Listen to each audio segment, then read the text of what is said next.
Once upon a time in the UFC, there was no one quite like Nate Diaz. From his debut on The Ultimate Fighter to his legendary wars inside the Octagon, Nate wasn't just another fighter.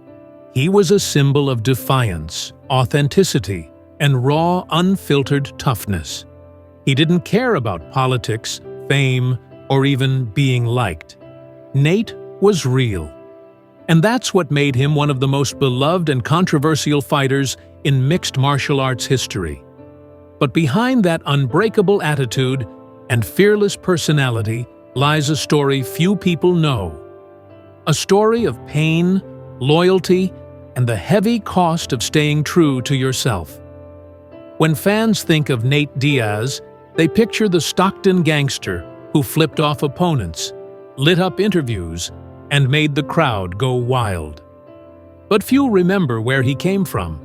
The streets of Stockton, California, a city known more for crime and poverty than for producing world-class athletes. Nate and his brother Nick grew up with very little. Their mother worked hard to support them, and the Diaz brothers often had to fend for themselves. But it was in those tough streets that Nate learned how to fight, not for glory, but for survival. That mentality would later define his entire career. When Nate entered The Ultimate Fighter 5 in 2007, he wasn't supposed to be a star. He was just another scrappy kid from a small gym. But his heart, grit, and relentless pressure made him stand out immediately. He didn't win with power. He broke people with pace and attitude. When he won the show, fans saw something special. A fighter who didn't follow the UFC's rules of image and politeness, but someone who spoke his mind without fear. It was refreshing, and a new cult hero was born. Nate's career would go on to be one of the most unpredictable journeys in UFC history. He fought killers like Donald Cerrone, Gray Maynard, Benson Henderson, and Conor McGregor, and never once backed down.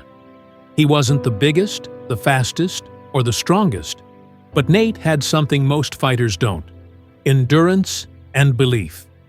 He was willing to take a punch just to give two back, and that made him dangerous. His fights were always personal, emotional, and unforgettable. But behind the fame and highlight reels, Nate's relationship with the UFC was anything but smooth.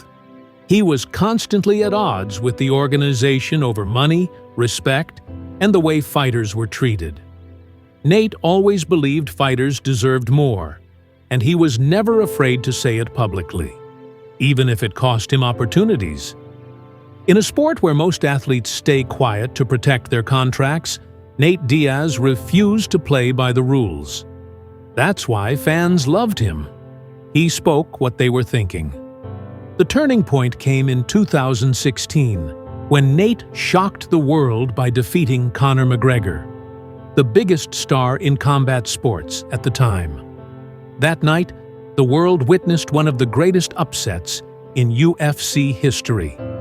Nate choked out McGregor and famously said, "I'm not surprised, motherfuckers." That line became legendary. In that moment, he went from cult hero to global superstar. But fame came with its own price. Suddenly, everyone wanted a piece of Nate Diaz, the fighter who exposed the biggest name in the sport.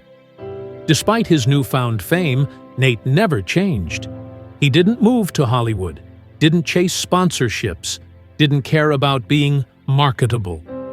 He remained the same Stockton kid who rode bicycles, smoked weed, and trained like a man possessed. But behind his calm, cool image, Nate struggled with being misunderstood. Many saw him as reckless or unprofessional. But in reality, Nate was a perfectionist, someone who demanded fairness and loyalty. And when he didn't get it, he walked away. After years of ups and downs with the UFC, Nate finally decided to leave the promotion in 2022. It was the end of an era. He had fought everyone, entertained millions, and built one of the most loyal fan bases in the sport. But stepping away from the UFC wasn't easy. For the first time in decades, Nate Diaz, the fighter who always had a war waiting, was now on his own. He began exploring boxing, even facing Jake Paul in 2023, proving once again that he was fearless, no matter the challenge. Outside the cage, Nate has faced battles just as tough as the ones inside.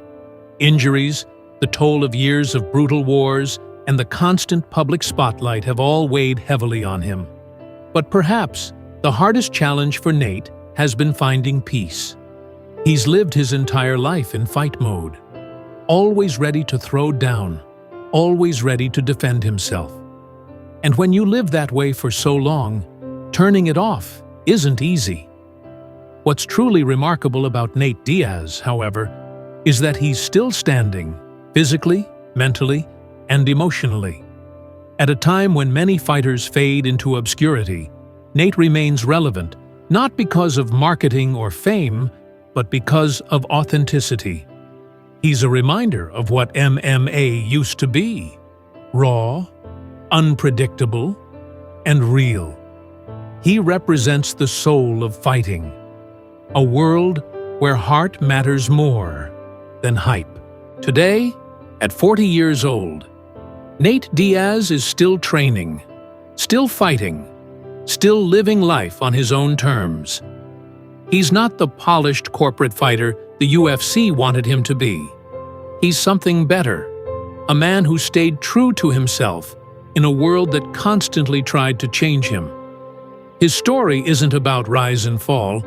It's about resistance and survival. It's about a man who never let fame or failure define him. In the end, Nate Diaz's legacy isn't measured in titles or money.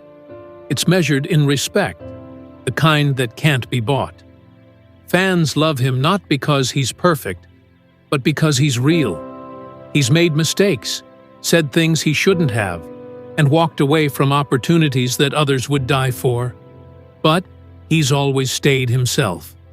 And that's why, when people say his name, they don't just think of a fighter.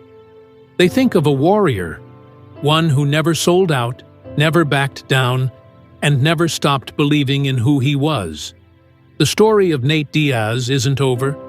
If history has taught us anything, it's that you can never count him out. Whether it's inside the ring, in business, or in life, Nate will always find a way to fight. Because fighting, in every sense of the word, is who he is. And maybe that's the real reason his story continues to inspire millions around the world.